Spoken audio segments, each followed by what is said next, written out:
2026 ஆண்டு கடக ராசிக்கு எப்படி இருக்கும் அப்படின்னா, கடக ராசிக்குள்ள ஜூன் 1ஆம் தேதி குரு வந்து அமர போறார். அவர் அங்கே உச்சம் பெறுகிறார். அப்ப கடக ராசியில குரு உச்சம் பெறும் பொழுது உங்களுக்கு பணம் சார்ந்த சிக்கல்கள் முடிவுக்கு வரும்.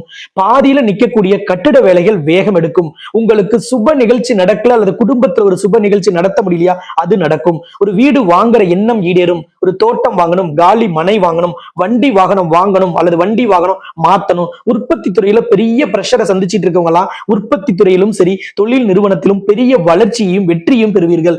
உங்களுக்கான இழந்த பதவி, இழந்த புகழ், இழந்த பெயர் எல்லாவற்றையும் மீட்டெடுக்கக்கூடிய ஆண்டாக இந்த 2026ஆம் ஆண்டு இருக்கும். நீங்க எதை ஆசைப்பட்டீங்க, எதை நீங்க நடத்தணும்னு நினைச்சீங்க, எதை நீங்க தொடங்கணும்னு நினைக்கிறீங்க, எல்லாவற்றையும் இந்த ஆண்டு நீங்கள் தொடங்கலாம். உங்களுக்கு அஷ்டலட்சுமியின் ஆசீர்வாதமும் பரிபூரண அருள் கடாட்சமும் கிடைக்கும் ஆண்டாக இருக்கும். காரணம், உங்க ராசிக்கு 11ஆம் இடத்திற்கு அதிபதி தான் சுக்கிரன். சுக்கிரனோட அதி தேவதை கடவுளில் தாய் மகாலட்சுமி. மகாலட்சுமியின் நட்சத்திரமான பூர நட்சத்திரத்துல தான் கேது அமர்ந்திருக்கும் பொழுது இந்த ஆண்டு பிறந்திருக்கிறது. 11ஆம் இடமான ரிஷப ராசியில், அதாவது சுக்கிரனின் வீட்டில் சந்திரன் உச்சம் பெற்றிருக்கும் பொழுது இந்த ஆண்டு பிறந்திருக்கு.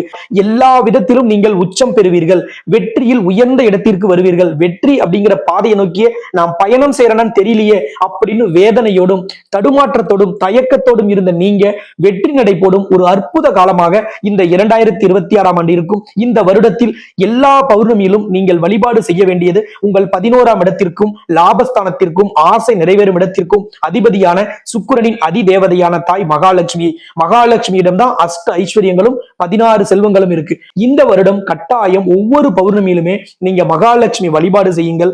மகாலட்சுமியின் ஆலயத்தில் நீங்கள் நிச்சயமாக பௌர்ணமி என்று இருக்கிறதுக்கான வாய்ப்பை உருவாக்கி கொள்ளுங்கள். உங்களுக்கான வெற்றி உறுதியாக கிடைக்கும். நீங்க புனர்பூசத்திலேயோ பூச நட்சத்திரத்திலேயோ ஆயில்யத்திலோ பிறந்திருக்கீங்க, உங்களுக்கு இந்த வருஷத்துல ஒரே ஒரு முறையாவது நீங்க கட்டாயம் செய்ய வேண்டிய வழிபாடு, புனர்பூச நட்சத்திரத்தில் பிறந்திருக்கக்கூடியவர்கள் குரு பகவானாகவே இருக்கக்கூடிய முருகப்பெருமானை திருச்செந்தூரில் சென்று நீங்கள் புனர்பூச நட்சத்திரத்துல இந்த வருஷத்துல ஒரு முறையாவதும் வழிபாடு செய்யுங்கள். பூச நட்சத்திரத்துல பிறந்திருக்கக்கூடியவர்கள் தேனி மாவட்டம் குச்சனூரில் இருக்கக்கூடிய சுயம்பு மூர்த்தியாக அருள்பாலிக்கும் சனீஸ்வர பகவானை நீங்கள் பூச நட்சத்திர நாள்ல இந்த வருஷத்துல ஒரு முறையாவதும் வழிபாடு செய்யணும். ஆயில்ய நட்சத்திரத்தில் பிறந்திருக்கக்கூடியவர்கள் தஞ்சாவூர் மாவட்டத்தில் இருக்கக்கூடிய திருவிசநல்லூரில் இருக்கும் கற்கடகேஸ்வரர், அதாவது நண்டாங்கோவில்ங்கிற அந்த ஆலயத்தில் சிவபெருமானை நீங்க கண்டிப்பாக ஆயில்ய நட்சத்திர நாளில் இந்த வருடத்தில் ஒரு முறையாவது போய் நீங்கள் வழிபாடு செய்யும் பொழுது உங்கள் எண்ணங்களும் உங்கள் திட்டங்களும் முழுமையாக நிறைவேறும். இந்த 2026ஆம் ஆண்டு நான் சொன்ன இந்த வழிபாடுகளை நீங்கள் தவறாமல் கடைபிடிக்கும் பொழுது